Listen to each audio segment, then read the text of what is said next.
Hey YouTube, how's it going? Right, this time I'm heading out to Peddars Way, North Norfolk.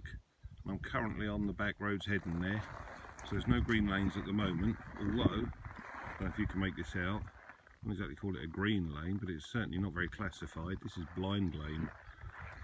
There's the bike, very nice field, very good. Oh, into the sun, don't know how much you can make of that. Nice slabs of concrete, like the farmer's done it, but I'm pretty sure this is public right of way. Anyway, here we are anyway, so it's good. Right, what am I going to tell you about today?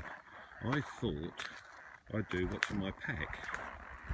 A lot of people seem to do this. I don't know quite why it seems interesting, because it isn't really, is it? But there we are, I'm going to do it. So, what have we got here? I've got sort of various places in my pack. It's all on the back of the bike. I don't like tank bags much, I think they get in the way.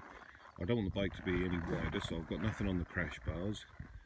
And I don't want big panniers, so I didn't want those to get in the way.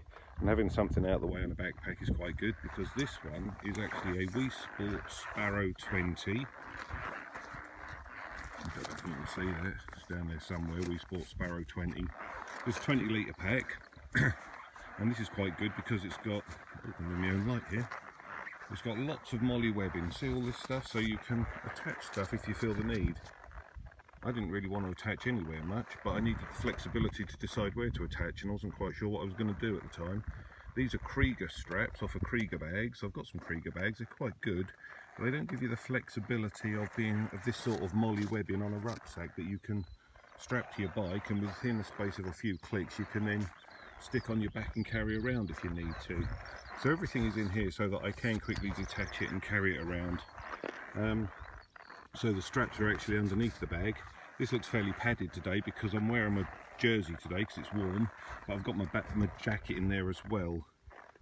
Sometimes I'll stash the jacket under the bag there if I need space in the bag, and that stays on there okay. But because I haven't got much in the bag at the moment, I've stashed it in here.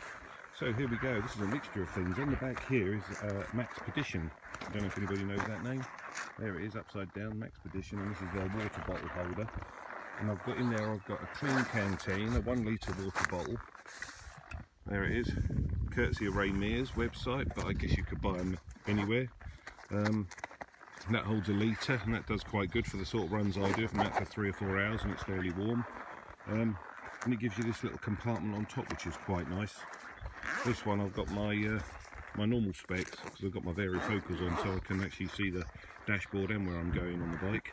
So normal specs in there. And because this flaps around a bit, I've got various little Maxpedition straps here and here just to sort of stop it flapping a bit, really. I did have the bottle separately in the pack, but that took up too much space in the pack. The trouble with putting it on the back there, it makes the pack bigger, but it's all swings and roundabouts. Little bits of Velcro if you're remotely into that sort of stuff, which I'm not really. This has got 3 compartments. It's got a little one on the top here, which is quite good, quick, handy compartment. By the way, none of this bag is waterproof, so for those in particularly damp climates, this won't work for you, but for the warmer weather, and going out on rides when you know you're only going to go out on a sunny day, like today, lovely, this works quite well. So, in the top part then, I'll do this bit first. In this bit, I have stashed, oh yeah, there we are,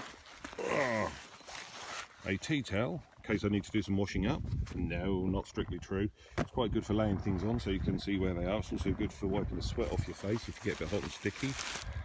And I've got a couple of tow ropes.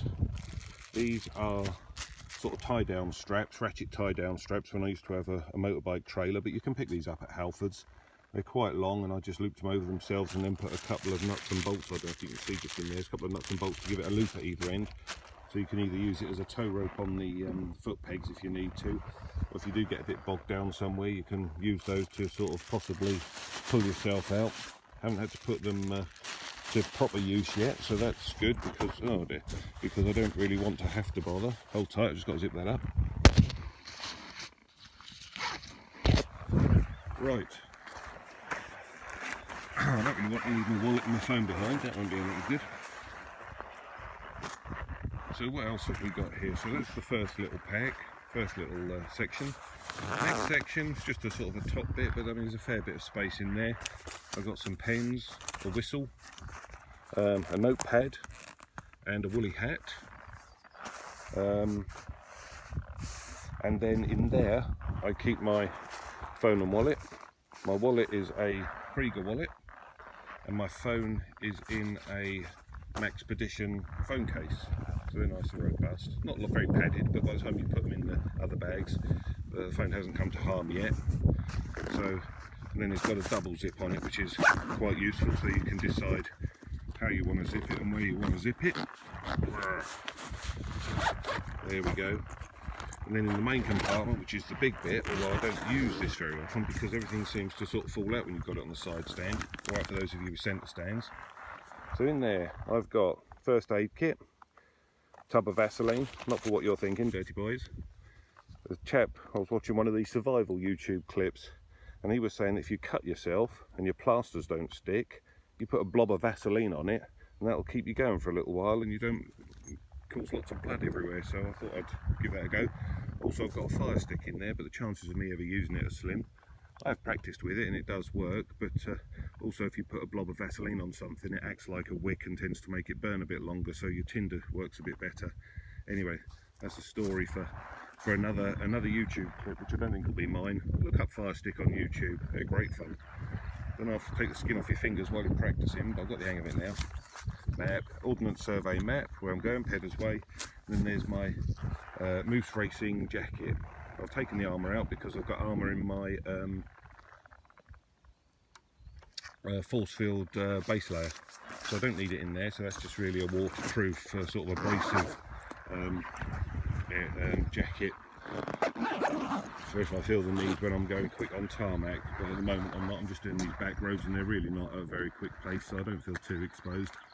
So that's all very pleasant, and then that straps down onto the bike at the back there quite neatly. All extra carriage, extra space under the seat. What have I got under the seat? Well, for most of you that have looked at other YouTube clips, you'll notice that there's this charcoal filter thing that sits at the back of the bike, where there used to be a space for the toolkit. I think this is something to do with EU exhaust regs or whatever it is, emissions regs. So that takes up a big space in there. There's a little bit of space in there, you can jam stuff in. And I've got a couple of rock straps in there in case I need to strap anything else on the back. And also my Leatherman Wave, which works as a good multi-tool and is nice and safe under the seat there. And then I bought these otter boxes. So they're not very big, that's the size of my hand, as you can see, really not very big. But when all the space for the tools was taken up with this charcoal thing in here, I felt like I wanted a bit more space, but I wasn't quite sure where to put things. So I've put two of these on, B&Q for some brackets and nuts and bolts. I don't know if you can see down there, it's not particularly pretty, but you can't really see it very easily, so it doesn't matter, it just looks like a couple of small black boxes. They do give you the benefit of holes either end, so you can lock them. And they are watertight and dust proof and fairly robust and all that sort of stuff, not going anywhere. In this one I've got my KTM toolkit, and then in this side I've got my puncture repair kit. So there's not a lot of space in those, so don't think you're going to go for a weekend holiday, but they do work quite well for little bits of extra storage if you have not cluttered up the space with big boxes. So that's about it. Last bit of storage on the bike is this little compartment. I'm in my own sun again. Is this little compartment here? Can you see that? There it is. Ooh. Oh, I'll pull that up. There it is. That's lovely, isn't it? I've never used it yet. I've had the bike a year. No idea what I'm going to put in there. It's really not very secure, and the lid does flap open sometimes, so that's not very helpful. But it's the thought that counts. I think putting a 12 volt thing on the other side there, where it used to be on the 1190 and on the is on the 1290, I've taken it off on the 1090. Excuse to save a bit of money and a bit of weight, although I think that would have been quite useful, because then you could carry an electric pump as well as your CO2 canister if you felt the need, or anything that you want to plug into a 12 volt charger really. So that's it, that's what I carry in my pack. There it is, that's my day pack, my EDC, everyday carry I think they tend to call that in the survival world. Heaven forbid I have to use any of it much. There we go, good, see you later.